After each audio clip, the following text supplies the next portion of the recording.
Good morning class. तो आइए हम लोग शुरुआत करते हैं आज इतिहास का क्लास नंबर 17। क्या नंबर 17? तो शुरुआत करें। सबसे पहले पिछला क्लास में जो आपने सुना था उसके बारे में जानिए।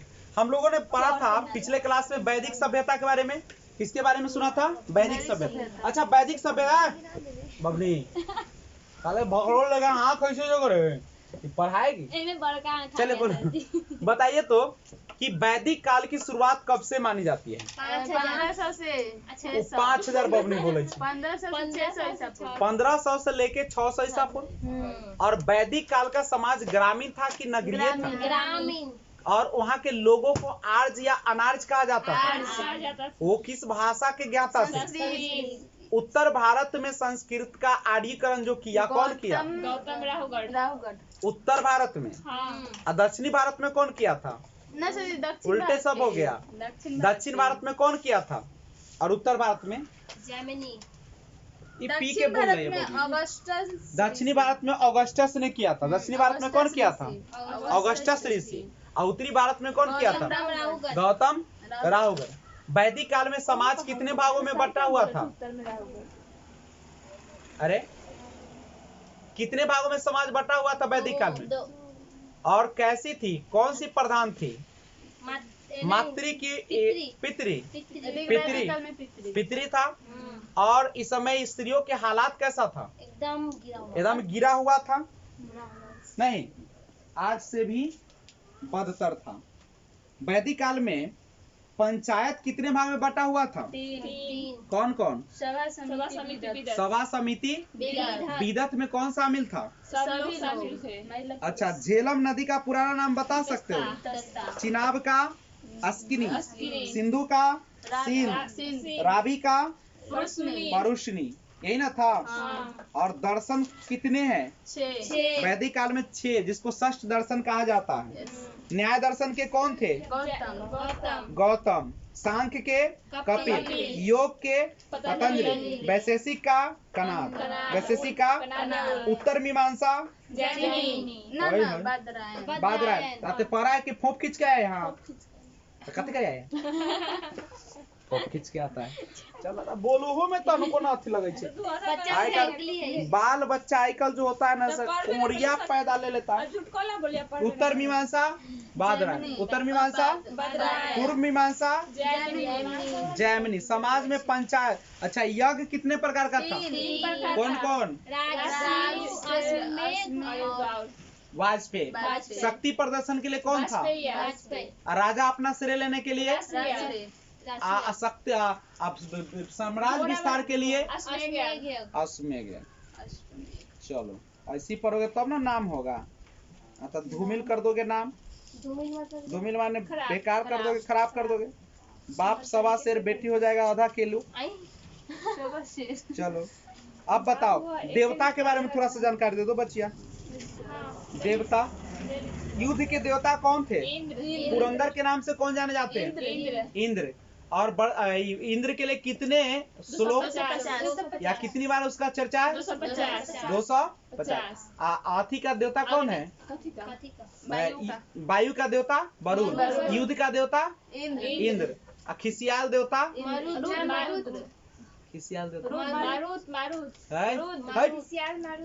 रुद्र। खिसियाल कौन? मरुत कथी का देवता था? आंधी तूफान का मरुत। तो आज हम लोग शुरुआत करते हैं जैन धर्म। कौन सा धर्म? अब हम लोग कुछ दिनों तक धर्म के बारे में पढ़ेंगे। नहीं, जैन धर्म, बौद्ध धर्म, कापालिक हो गया, नहीं इस तरीके से बहुत सारे धर्म। तो आइए जैन धर्म की शुरुआत करते हैं। सबसे पहले आपको बता दूं कि 6ठी शताब्दी ईसा पूर्व के आसपास। क्या शताब्दी? 6ठी शताब्दी ईसा पूर्व के आसपास में ब्राह्मणों का जब वर्चस्व बढ़ने लगा तो लोग उससे क्या होने लगे? तंग आने लगे, असंतुष्ट हो गए। जो भी तो उसी से लोग जो इस धर्म से उब कर और अनेक धर्मों को अपनाना शुरू कर दिए, जिसमें जैन था, बौद्ध था, नहीं और बहुत सारे थे। ठीक है। अब धर्म का अर्थ होता है कर्म, कर्तव्य। धर्म का अर्थ क्या होता है? कर्म या कर्तव्य। कर्म मतलब काम, काम का मतलब अच्छी सोच, यही ना है। हिंदू और मुस्लिम से बात नहीं कर रहे हैं। अब जैन के बारे में सबसे पहले हम बात करें। सबसे पहले जैन धर्म में एक शब्द आया जिसको कहा गया तीर्थंकर। क्या कहा गया? तीर्थंकर किसे कहा जाता? महावीर स्वामी का जब मृत्यु हुआ, महावीर स्वामी का जब मृत्यु के बाद उसके धर्म जो था बिल्कुल बिखरने लगा। इसलिए जितने भी जो जैन धर्म के मानने वाले थे उन सबको क्या किया गया? बुलाया गया नहीं, और उसका बैठक किया दो। लेकिन ये तो आगे की चीज है। जैन धर्म में तीर्थंकर क्या है समझ सकते हो? तो तीर्थंकर किसे कहा जाता है? जो उस धर्म को क्या करते हैं? ज्ञाता होते हैं, उस धर्म के बारे में जानते हैं और उसका प्रचार प्रसार करते हैं। उसी को हम लोग क्या कहते हैं? तीर्थंकर। अब जैन धर्म के संस्थापक की अगर बात किया जाए, जैन धर्म के संस्थापक तो कौन थे? जिसको प्रथम तीर्थंकर भी कहा गया। प्रथम तीर्थंकर। 23वें तीर्थंकर जो हुए पार्श्वनाथ हुए, जो पारसनाथ झारखंड की पहाड़ी नहीं, और 24वें और अंतिम जो तीर्थंकर थे महावीर स्वामी। महावीर ने इस पर बहुत काम किया, समझ रहे हो? महावीर ने इस पर बहुत काम किया। पूछेगा चतुरायन धर्म की शुरुआत किसने किया था? चतुरायन। ये क्या होता है? चतुरायन माने 4 गो उन्होंने सिद्धांत दिया। सिद्धांत मतलब अपने उसके बारे में बताया, मत दिया। कौन कौन है पता?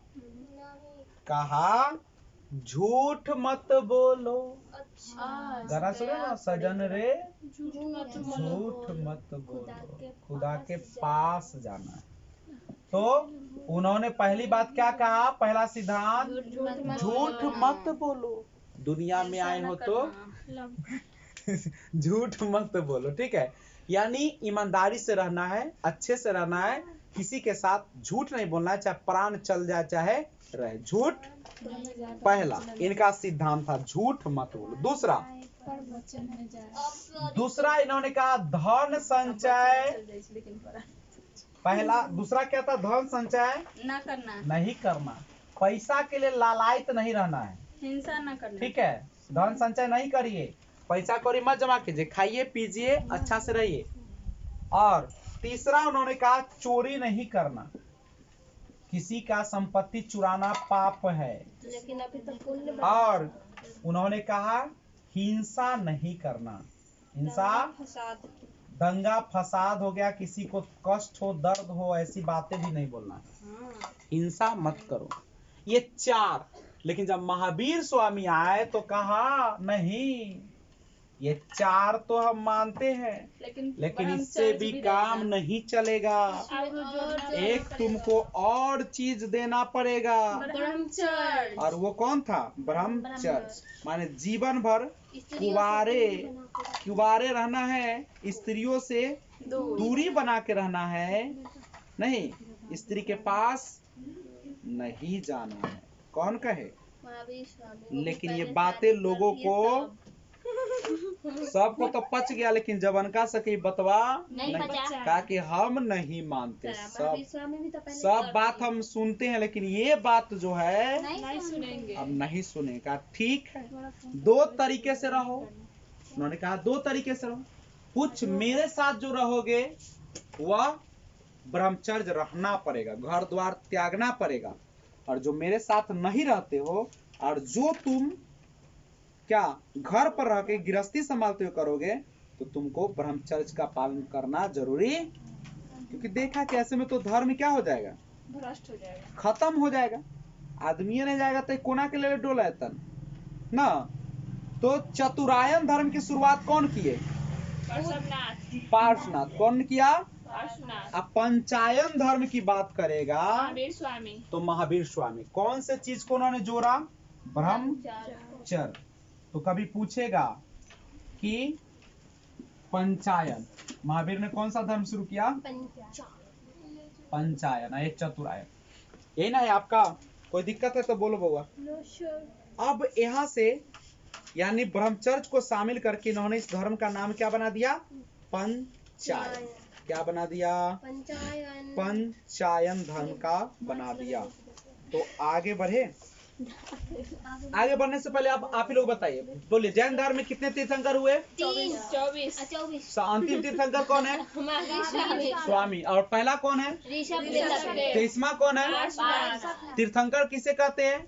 जो धर्म का प्रचार प्रसार करते हैं, उसके ज्ञाता होते हैं। चलिए, चतुरायन धर्म की शुरुआत कौन किया? और ब्रह्मचर्य अपने धर्म में कौन शामिल कर दिया? महावीर स्वामी ने किया। कौन किया? अब मूर्ति पूजा का आरंभ कहिया से देखा जाता है? आद्य ऐतिहासिक काल हड़प्पा सभ्यता से। उसी समय मूर्ति मिट्टी की, सॉरी कांसे की मूर्ति, नर्तकी की मूर्ति ना, यही ना। अच्छा, प्राग ऐतिहासिक काल जब आया बबनी, तो उस समय क्या हुआ था? प्राग ऐतिहासिक काल में जो लोग थे कैसा जीवन जीते थे? खाना बदोश। मातृदेवी, सिंधु सभ्यता। सिंधु सभ्यता में जो देव थे उसका नाम क्या था? कौन देवता का पूजा होता था? रुद्र। पशुपति शिव। अब वैदिक काल में कौन आ गए? इंद्र आ गए। कौन आ गए? इंद्र आ गए। वैदिक काल के संस्थापक किसको कहा जाता है? आर्य लोगों को। आर्य लोग कहाँ से आए थे? राखी गढ़ी कहाँ पड़ेगा? उत्तर प्रदेश, हरियाणा। कहाँ पड़ेगा? हरियाणा। पाटलिपुत्रा मगध से संबंधित है कि न? घरों में कुआं कहाँ से मिला है? मोहनजोदड़ो से। मोहन। अष्टाध्यायी के लेखक कौन है? रामायण के लेखक कौन है? महाभारत के लेखक कौन है? रामायण में कितने कांड है? महाभारत में कितने पर्व है?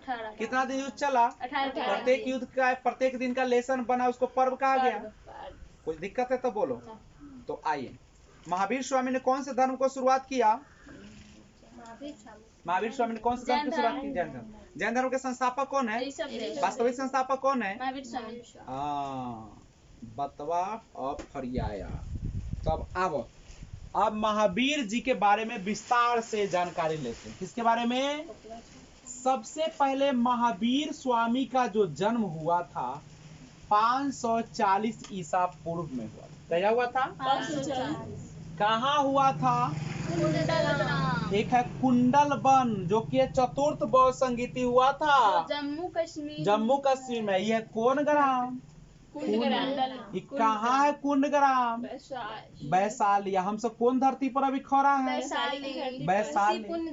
पुण्य धरती पर है, लेकिन अब नमक हराम सब पैदा ले लिया है। हाँ, पहले निमन था, अभी खाली घूसखोर, तुसखोर, भ्रष्टाचार, मुड़ी कटा हुआ, गोर कटा हुआ लेकर भाग जाना, माने ये सब चलता है। ये था पहले, यानी वैशाली पहले बहुत अच्छा जगह था, पवित्र। सबसे पहले लोकतंत्र की स्थापना जो हुआ था वैशाली लिच्छवी गणराज्य में हुआ था। वही की एक राजकुमारी थी, याद करो वो दिन, बाद में बताएंगे। अभी सुनो, समझे? अब सुनो, याद न है तो कथी करे? बड़ दिन फोप खींचती। तो 540 ईसापुर में, क्या 540 ईसापुर में कहाँ पे? कुंडग्राम। कुंडग्राम कहाँ है? पटना के ई क्षेत्र, माने हाजीपुर वाला क्षेत्र में जो है सब कौन है? कुंडग्राम वैशाली में इनका जन्म हुआ था। किनका? महावीर स्वामी का हुआ था।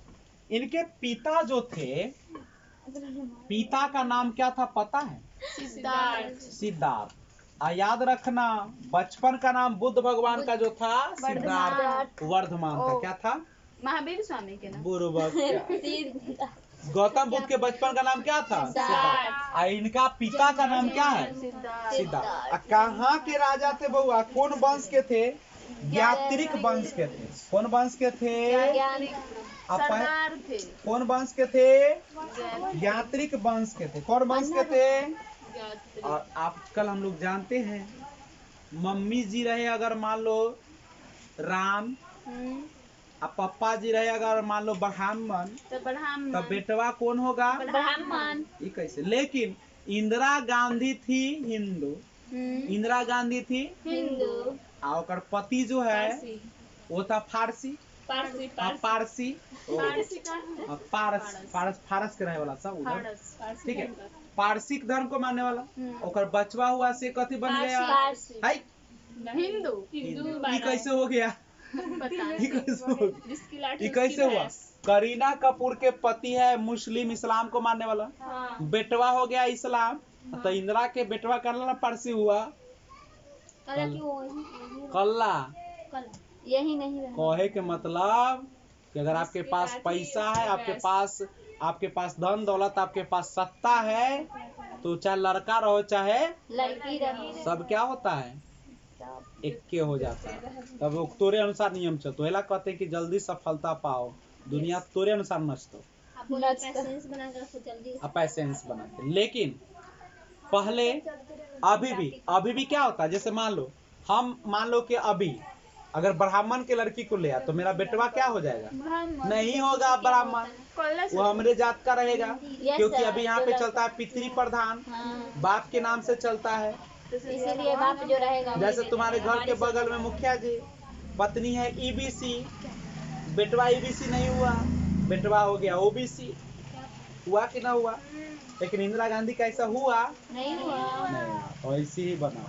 तो यानी सुनो, तो उस समय जो थे ये जो पढ़ रहे हैं सब राजपूत लोग हैं, सब कौन लोग हैं? तो पिता के उस समय ना वंश के अनुसार ही बेटा का क्या होता था, अगर माता उच्च कुल की है और पिता अगर निम्न कुल का है तो बेटवा हो जाएगा निम्न कुल का। अरे माता उच्च कुल की है, अब पिता जो है निम्न कुल की, तो बेटवा कौन कुल का हो जाएगा? अब मम्मी जी है निम्न कुल की, अब बबुआ जी है उच्च कुल के, तो कौन हो जाएगा? हाँ, जैसे सोनी ईबीसी से आ गई ओबीसी, बदल दिया कर बेटा, लेकिन ऊ रहेगी लड़की का वही रहेगा नहीं। तो पिता कौन थे इसके? सिद्धार्थ। अब माता जो थी इनकी महावीर के माता का नाम क्या था बउआ? त्रिशला। क्या नाम था? और ये लिच्छवी गणराज चेटक, लिच्छवी गणराज के राजा कौन थे? चेटक। और उसी के बहन का नाम था त्रिशला। यानी महावीर स्वामी के सार कौन है? चेटक है, साला है, मजाक नहीं समझा। महावीर के पत्नी के भाई कथी होते? मामा। ओकर बाबू अरे बच्चा हो अब ठीक है बोल रहा हूँ। हाँ, महावीर के वो कथी हो गए? मामा हो गए। ये सिद्धार्थ के ना सार हो ना? हाँ, सिद्धार्थ के ना सार है। हाँ, ठीक तू ऐसा ठीक। तो पहला जो गणराज बना था कौन था? लिच्छवी। कौन बना था? याद रखना, सबसे पहले हम लोगों को अमीर बनना चाहिए और तब जाके उपदेश देना चाहिए।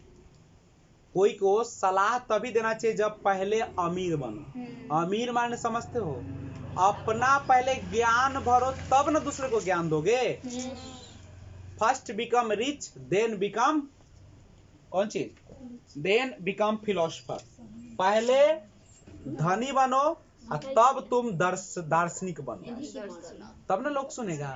यहाँ तक फोन ऐसे आप बोलेगा ना, यूपी से हो जाएगा तो होगा। कहने का मतलब ये है,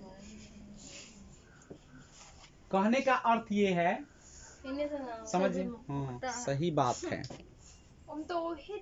तो याद रखिए, कभी भी राय जो लेना चाहिए सफल लोगों से लेना चाहिए। कैसे लोगों से? सफल। न तो बस अपने रहेगा कुछ, अब बोलेगा कि ऐसे पढ़ेगा तो ऐसे करेगा तो ऐसे बीपीएस से निकल जाएगा, लेकिन निकलेगा नहीं, अपने कहीं निकला नहीं। तो पहले बिकम रिच और तब फिलोसफर। पहले ज्ञान खुद प्राप्त करो तब दूसरे को देने का प्रयास करना। ठीक है, यानी पहले कामयाब हो जाइए तब किसी को नसीहत दीजिएगा। ठीक है।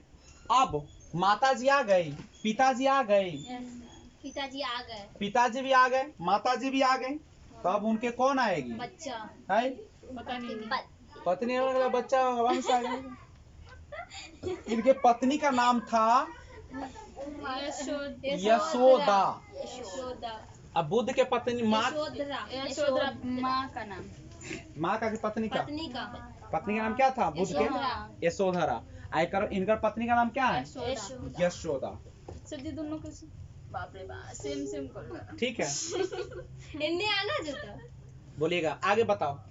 पत्नी आ गई, अब पत्नी आ गई तो कौन आएगी? बेटा राहुल। इनका बेटा है, राहुल महावीर के बेटा है। राहुल बेटा का नाम क्या है?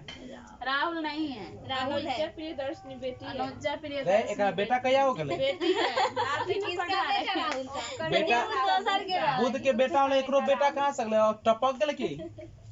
तो बेटी का नाम क्या था इसका? प्रियदर्शनी। अनुजा। प्रियदर्शनी अनुजा के अनुजा अनुजा जाकर जा। आधा जा पूरा जा। हाँ ठीक है, हम कम पढ़ा लिखल है। अनुजा प्रिय दर्शनी दर्शनी। अनुजा प्रिय दर्शनी नहीं, बेटी का नाम क्या है? प्रियदर्शनी। आइए देखते हैं। तो बेटी का नाम था अनुजा प्रियदर्शनी। किसकी बेटी? महावीर स्वामी की बेटी। और एक बात याद रखिएगा, इनका जो दामाद था, दामाद वह क्या था? जमाली भी लिखता है कहीं कहीं कहीं जामिल लिखता है। नहीं, यही ना सबसे पहला शिष्य बना था इनका। सबसे पहला शिष्य कौन बना था? जामिल। और जानते हैं जब ये गृह त्याग किए थे तो किनको बता कर ही गए थे? अपने बड़े भाई नंदी वर्मन की वर्धन, नंदी वर्मन को। ठीक है, और ये अनुमति इन्हीं से लिए थे। यही नंदी वर्मन बड़े भाई थे, इन्हीं से उन्होंने नंदी वर्धन से अनुमति लेके चले गए थे। और कितने साल की उम्र में गृह त्याग किए थे? गृह त्याग किए थे 30 वर्ष की उम्र में। ये रात में भाईवा को कहे कि अब हम न रहबै कन्या जोरे या बचवा जोरे, अब मन भर गेला। अब कला के भाई के ठीक है चल जो, तो अपन चल गए। उसी के बाद ठीक है, ब्रह्मचर्य लागू। 30 वर्ष की अवस्था में घर त्याग कर दिया। और कै वर्ष तक? 12 वर्षों तक बाबू ये तपस्या किया था। कै वर्षों तक? 12 वर्ष। और तब इनको क्या हुआ? ज्ञान की प्राप्ति हुआ। 12 वर्षों तक तपस्या किया। तो हमसे आप बताइए तो महावीर स्वामी किस धर्म को मानने वाले थे? जैन धर्म को। कैमे तीर्थंकर थे? 24 में। इन्होंने चतुरायन दिया कि पंचायन दिया? कौन से चीज को इन्होंने शामिल किया? ब्रह्मचर्य। और इनका जन्म कहाँ हुआ था? कुंडग्राम। और कहिया हुआ था? ईसापुर। पिता का नाम? माता का नाम? पत्नी का नाम? बेटी का नाम? दामाद का नाम? भाई का नाम? पूछ रहे हैं बउआ, पूछ रहे हैं, कैसे याद होगा? भाई का नाम? नंदीवर्धन से क्या किए थे? कहाँ गए थे? कहाँ गए थे? जंगल में संन्यास ग्रहण किए थे। कै वर्ष की अवस्था में? कितने वर्षों तक तपस्या किए? तब ज्ञान प्राप्त हो गया। ठीक है, तब किसका प्राप्त हुआ? ज्ञान। हाँ, तपस्या जो कर रहे थे उस गांव का नाम पता है? जहाँ पे ये तपस्या किए थे 12 वर्षों तक, उसका नाम था जाम्भिक। क्या नाम था? जाम्भिक। कौन गांव था? जाम्भिक ग्राम था। वृक्ष का नाम क्या था? कौन वृक्ष के नीचे? शाल वृक्ष के नजदीक किए थे। नहीं, और नदी का नाम क्या था? रीजू पालिका नदी के किनारे इन्होंने क्या किया था? ज्ञान की प्राप्ति हुआ था। रीजूपालिका नदी ना। देखिएगा, एक शब्द इन्होंने दिया था जीन के बारे में। जीन क्या है समझते हो? वैसा व्यक्ति जो सुख और दुख पर विजय प्राप्त कर ले, जिसको सुख और दुख दोनों से कोई फर्क नहीं पड़ता है, उसी को कहता है जीन। उसी को क्या कहते हैं? इन्होंने पहला जो उपदेश दिए थे कहाँ दिए थे? सब याद आ रहा है उनके? सबसे पहला जो उपदेश दिए थे इन्होंने राजगीर में दिए थे। पहला उपदेश कहाँ दिए थे? और अंतिम उपदेश पावापुरी में।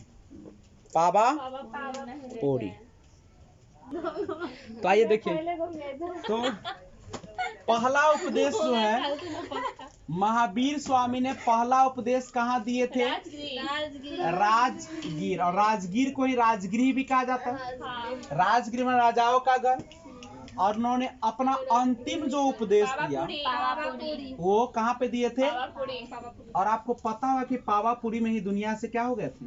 दफा हो गए। खत्म हो गए थे? नहीं, पावापुरी। द्वारा भोजन अब समझेगा, वो तो बोल इन्होंने सब ए बच्चा, इन्होंने ने देखिएगा, सिद्धांत का मतलब होता है जो भी बुराइयां हैं, कुरीतियां हैं, उसको निकाल कर फेंक देना। तो इन्होंने ने, महावीर स्वामी ने सिद्धांत दिए थे, 3 सिद्धांत। क्या वो सिद्धांत? कौन कौन? सम्यक दर्शन सम्यक ज्ञान, सम्यक आचरण सम्यक सम्यक आचरण आचरण और सम्यक विचार विचार या विश्वास कहो, ये ना तीनों है। देखो, सम्यक ज्ञान का मतलब क्या होता है? दर्शन सम्यक ज्ञान, सम्यक आचरण, सम्यक दृष्टि। दर्शन सम्यक ज्ञान, सम्यक आचरण और सम्यक दर्शन दर्शन बुद्ध के सब त्रिरत्न दिए थे जैन धर्म यानी विश्वास। दर्शन यानी सजी लिखे खनिया समझे खनिया लिख रहे देखो, सम्यक ज्ञान का मतलब है बबुनी, सम्यक ज्ञान का मतलब होता है शुद्ध ज्ञान। शुद्ध ज्ञान माने अध कचरा ज्ञान मत लो, शुद्ध ज्ञान लो, अच्छा ज्ञान लो, लोगों का भलाई हो, लोगों का उपकार हो, दूसर के बेटी को बेटी की नजर से देखो, इन्हें के बेटी में कुछ और दिखने लगे, दूसर के पत्नी के दूसर के पत्नी को माँ समझो, बहन समझो, भौजाई को माँ समझो, बहन समझो, मामी को माँ समझो ना। दूसर के बहन को देखो तो लगे कि अपने बहन है, अब जाकर फोटो नहीं खिंचा लेना ये बहन है, मतलब कौन? ठीक है, तो शुद्ध ज्ञान, कैसे ज्ञान? शुद्ध ज्ञान, ठीक है। और आचरण का मतलब होता है, आचरण का मतलब होता है अपने काम के प्रति कर्तव्यनिष्ठ रहना। काम के प्रति कैसा रहना? काम के कर्तव्यनिष्ठ मतलब समझ रहे हो? जो काम करते हो ईमानदारी से करो, काम के प्रति कर्तव्यनिष्ठ रहो, चाहे समय निष्ठ रहो, समय का वैल्यू समझो, समय का क्या समझो? पंचुअल रहो, समय का कर्तव्य महत्व समझो। और दर्शन का मतलब क्या होता है जानते हो? दर्शन का मतलब होता है जो हम कर रहे हैं उसमें क्या हो? सफल हो। समझ गए? दौड़ का ना कि दौड़ का हम रेलवे में जा रहे हैं, दौड़ का जा रहे हैं बैंक में, दौड़ का एसएससी में, एक लक्ष्य बनाओ और उसमें कैसा हो जाओ? सफल हो जाओ।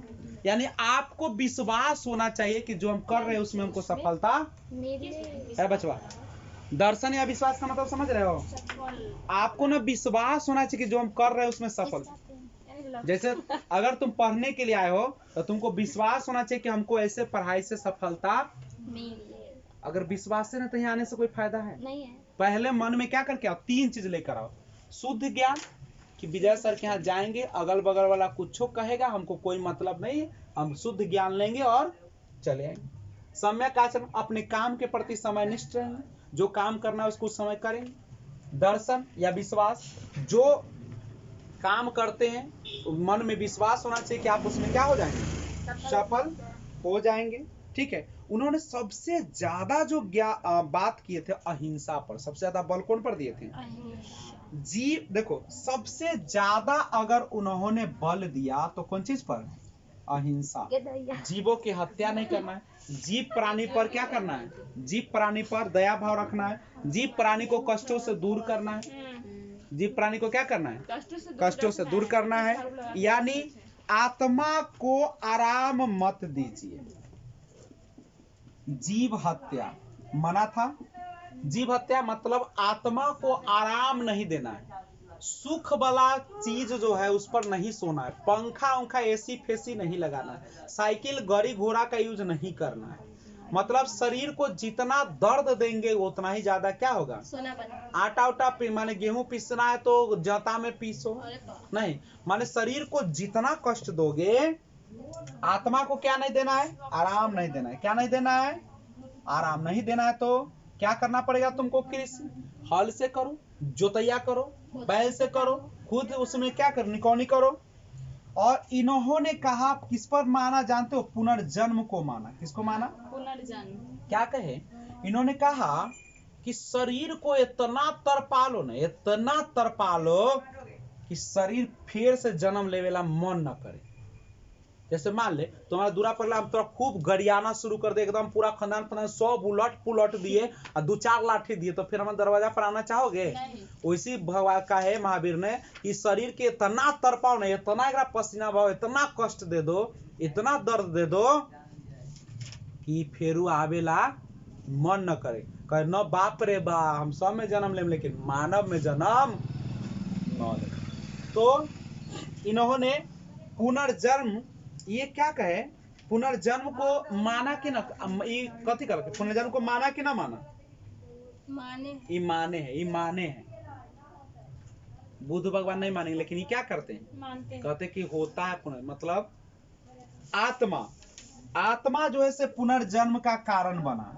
कौन बना? पुनर्जन्म क्यों हो गया? आत्मा क्यों बना? आत्मा जो है ना तुम्हारा, वही क्या बना? पुनर्जन्म का कारण। आत्मा को सुख दोगे तो फिर आवे चाहते हो कि ना? और तोरे कन गेलू एकदम चिकन खैरा मिल गयो, सब कुछ मिल गयो, आ 2-4 गो आसपास मिल गयो चमकी चुमका, तो फिर की हमरा मन करत कि ना आवे की? मान ले हम तो रिश्तेदार रहते हो, घर में गेलू तो बाप रे देख लो 2-4 गो एकदम चमके, एकदम चमचम करे, सब ड्रेस व्रेस लगेले ना, आ ओकर बाद खैला वाला खूब दैया, खूब बतियाइए, भर दिन 2 घंटा 3 दिन, तो फिर मन करत कि ना हमरा? अब मान ले घर में गेली, कोई के बेटिए ना है, लड़कीए ना है, ऐसे बैठा देलक, खिया देलक, भेज देलक, तो फिर जब माने तो फिर जब ना जब देखो बेटी हो ना घर में, हाँ ठीक हो, चल रे भाई कहूँ लक्सा लग जाए, मतलब कहे के मतलब है कि यहाँ पे क्या है? आत्मा, पुनर्जन्म। अब समझिएगा, पुनर्जन्म का कारण किसको माना? आत्मा। आत्मा के दर्द होगा तो आना चाहेगा नहीं। और अगर तुम चाहते हो ना कि पुनर्जन्म की प्राप्त हो, तुम चाहते हो कि दुनिया में फिर से तुम आओ मानव जाति में, तब तुमको क्या प्राप्त करना पड़ेगा बचवा? मोक्ष। क्या प्राप्त करना होगा? तो पुनर्जन्म प्राप्त हो तो इसके लिए क्या प्राप्त करना पड़ेगा? मोक्ष। एक बार में, ठीक है, मान लीजिए अगर तुमको अभी नौकरी नहीं मिले तो खूब छटपटा रहे हो कि ये फॉर्म भरो, वो भरो, ऐसे नोटिफिकेशन, ये है तो वो है तो फलना है, और जब तुमको नौकरी मिल जाएगा तो कुछ मांगोगे? बोलो, तो बाद कहियो देखोगे, किताब उताब कुछ देखोगे? तो रिजल्ट की प्राप्ति, मोक्ष तुम्हारा क्या है? रिजल्ट की प्राप्ति। मिल गए तो कोई मतलब हो? लेकिन कहा कि ना, एक कैसा नियम बना दो मोक्ष की प्राप्ति के लिए, इतना कठोर बना दे ना, इतना कठोर, ठीक है, यानी इतना कठोर बना दो कि आदमी अपने मोक्ष को क्या कर ले? प्राप्त कर ले। और इसके लिए ने एक चीज बनाया, संलेखन। क्या बना दिया? संलेखन का मतलब समझते हो? संलेखन का मतलब होता है मरने का तरीका है कि खाना पीना छोड़ दीजिए, तो उससे मोक्ष की क्या हो जाएगी तुम्हारी? मोक्ष की प्राप्ति माने जीवन मरण के दुख से क्या हो जाना? दूर हो जाना, छुटकारा पाना। जैन धर्म मोक्ष को ज्यादा महत्व दिया गया? कहाँ दिया गया? मोक्ष की प्राप्ति, जैन धर्म में मोक्ष को ज्यादा महत्व नहीं दिया गया, ये दिया गया बौद्ध में। और इसको कहा जाता है कैबल। यहाँ मोक्ष के जगह पे किसका प्रयोग ज्यादा किया गया? कैबल का। किसका प्रयोग किया गया? कैबल का। मतलब वो है जीवन मरण के मृत्यु से ऊपर। संलेखन क्या है? संलेखन का मतलब ये होता है कि खाना पीना छोड़ दीजिए तो आपको मोक्ष की प्राप्ति हो जाएगी, ठीक है। तो उन्होंने कैबल को, इसमें किसको महत्व दिया? कैबल। पूछेगा कि जैन धर्म में मोक्ष की प्राप्ति पर जोर दिया गया? नहीं। किस पर जोर दिया गया? कैबल। किस पर जोर दिया गया? कैबल। जैन धर्म का उपदेश कौन भाषा में था? जैन धर्म का जो उपदेश था बाबू, जैन धर्म का जो उपदेश दिया गया था वह प्राकृत भाषा में दिया गया था। कौन में दिया गया था? बौद्ध वाला में हो जाएगा पाली, गौतम बुद्ध। प्राकृत भाषा जो है बहुत ही ना क्लिष्ट भाषा है, बहुत ही कह सकते हैं कि जटिल भाषा है, ठीक है। महावीर स्वामी के 2 प्रमुख चेला था, शिष्य था। जब महावीर स्वामी की मृत्यु हो गई, किसकी मृत्यु हो गई? महावीर स्वामी की मृत्यु, तो इनके धर्म को आगे बढ़ाने के लिए 2 चेला थे। एक का नाम था भद्रबाहु और दूसरे का नाम था एक का नाम था भद्रबाहु और एक का नाम था स्थूलभद्र। भद्रबाहु स्थूलभद्र, भद्रबाहु स्थूलभद्र। कोई दिक्कत? आप सभी को बता दूं कि मगध जो बिहार का क्षेत्र है, पटना मुंगेर गया का क्षेत्र, वहां पे बहुत बड़ा भीषण अकाल पड़ा। कितने सालों तक? 12 सालों तक। तो भद्रबाहु के जो शिष्य थे, भद्रबाहु को मानने वाले, ये सब कहाँ चले गए? कर्नाटक। दक्षिण भारत में चले गए। दक्षिण भारत यानी कर्नाटक चले गए। आपको पता होगा कि सरवन बेलगोला में 298 ईसा पूर्व में इनकी मृत्यु हो चुकी है। किन की? सर उल्टा बोला गया। 258 ओहो उल्टा बोला गया। इनका मृत्यु महावीर स्वामी का काम पावापुरी में ना, वो हम संगोप मॉडल में घुस गए, अभी बहुत देर है। हाँ तब देखो 12 वर्षों का जब एकदम भीषण अकाल पड़ा मगध के क्षेत्र में। कौन क्षेत्र में? कौन क्षेत्र में? मगध के क्षेत्र में। पटना गया, मुंगेर अपना ही वाला। तो क्या किया, जो इसके 2 शिष्य जब मर गए तो 2 शिष्य था जो प्रचार प्रसार किया। तो भद्रबाहु क्या किया? भद्रबाहु क्या कहा? भाग गया यहाँ से। भाग गया। कहाँ भाग गया? कर्नाटक। 12 साल तक रहा। जब का समाद मिला कि यहाँ की स्थिति ठीक हो गया, तब फिर बरबर मदानी दौड़ दौड़ का आया। कहा तब जब आया तो स्थूलभद्र कहा कि अब तुम तो कहे थे दुख में छोड़ के चले न, तुम तो महावीर का ज्ञान लेते, तो ज्ञान कहा कि सुख दुख से कौन चीज करना, एक समान देखना। तो सुख में दुख में तू अकाल पड़ा तो तुमको सामना न करना पड़ना चाहिए। आत्मा को शरीर को सुख देना है, नहीं देना है। तो कहा कि भद्रबाहु भाग्य आया तो कहल कि न हो तो अभी सब बात, तो कहल कि न मानवे न मानबो, मार 2 हाथ मतलब न चलतो काम। तो कहल कि कुछो से न तो कैसे होतो? ठीक हो, धर्म 2 भाग में बट जातो। धर्म का भाग में बट गया? कहल कि अब न, एक बन गया श्वेतांबर, एक बन गया दिगंबर। ई जो है स्थूलभद्र उत्तरी भारत में रह गया, ई न गया। 12 वर्ष ला झेला ना। तू पूछ रहा कि तू कल्ला भाग गेले, तोरा तो महावीर सिखल। कहल कि हमरा अभी ज्ञान के प्राप्ति न हम अभी तो हम सीखबे करे। माने सीख हो जाम तब ना हम मानव। अभी तो हम ज्ञाने के प्राप्ति में थे, तो अभी हम तो भगम चाहे कुछो करम। ठीक है, तो अब यहाँ की होले, विवाद हो गया बहुत बड़ा ना। अब विवाद हुआ तो धर्म क्या भाग में बट गया? 2 भाग।